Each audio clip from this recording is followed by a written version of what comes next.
A very good evening, Team Zimbabwe, and welcome to Africa and Beyond Television Network. We continue to take a look on what is happening in the nation of Zimbabwe without fear or favor. President Emmerson Mnangagwa has been warned by a very close ally of a possible coup if he doesn't act on people around him. So the warning is there are people around you who are actually planning a coup, and we need to take a look on what really is happening in the nation of Zimbabwe. Rutendo Matinyarare, a very close ally of President Emmerson Mnangagwa, a man who has been fighting sanctions and who is claiming that he fought the American sanctions and won, has actually warned President Emmerson Mnangagwa of a possible coup. Let us hear what he said. He started by citing an issue about a coup or an attempted coup which was funded in Congo. And he also talks about another one right here in Zimbabwe. And he also talks about the MI6 being linked to some food poisoning, which is happening in the nation of Zimbabwe. So he says African leaders love racist billionaires because they are quick to bribe politicians with brown envelopes. However, these leaders fail to recognize that most of these racists are not loyal to them or Africa, but they are loyal to white supremacy and dominating Africa. As a result, when these racist economic hitmen and their Western handlers don't get what they want, they are likely to sponsor the opposition and the military jackals to overthrow the government. So in a video made by Themba Mliswa in 2020, he warned the Zimbabwean government that Mike Fowler and Zed Kudunaris were racist economic hitmen who posed a threat to Zimbabwe's national security. This is very important and very key to note.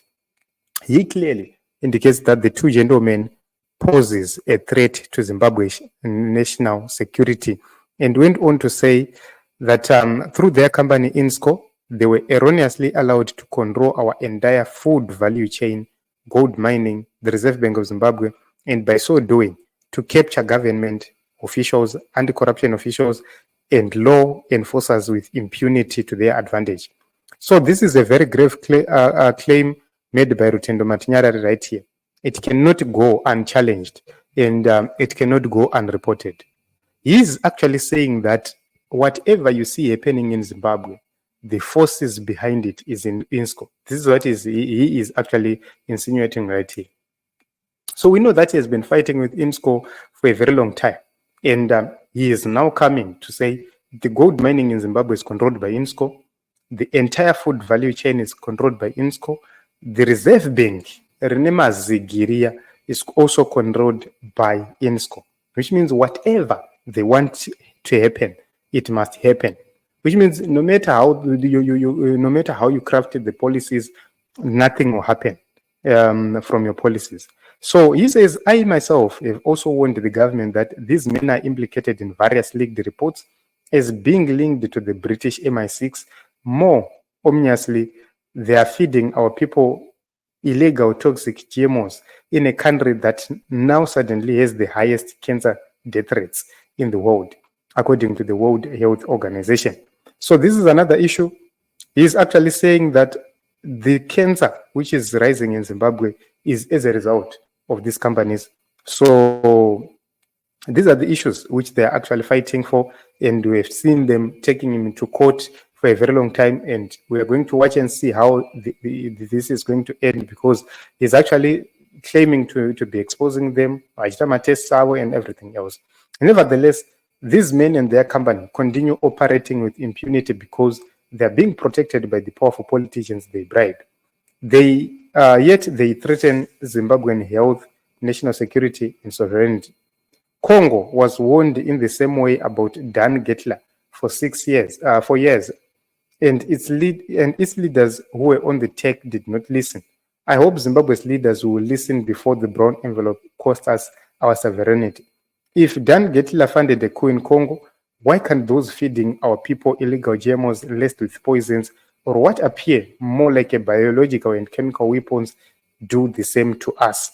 And let me make this categorically clear. The problem Africa faces is not necessarily white men. It's racist white supremacists whom in Africa harm. We must never forget that we have also seen our very own black billionaires go to serve on the eugenistic Bill and Melinda Gates Foundation alongside the Rockefeller Foundation and their offshoot. So, AGRA, to destroy Africa's food sovereignty so as to advance white supremacy.